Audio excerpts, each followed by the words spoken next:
नमस्कार आपण मानकु स्वागत करुछि मु सुश्री कल्याणी। भुवनेश्वर रे अनुष्ठित होतिबा 3 दिनिया प्रवासी भारतीय सम्मिलनी शेष होईछि। एथर एई सम्मिलनी रो थीम थिला विकसित भारत रे प्रवासी भारतीयंक अवदान।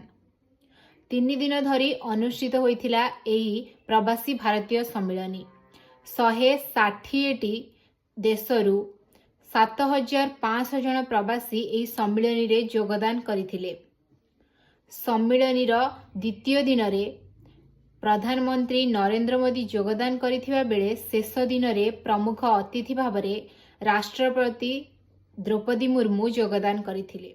1915 मसीहा जानुआरी 9 तारिख रे महात्मा गांधी दक्षिण आफ्रिका भारत फेरिथिले। सेही स्मृति रे 2003 रु प्रति वर्ष जानुआरी 9 तारिख रे प्रवासी भारतीय सम्मिलनी अनुष्ठित हेउथिला।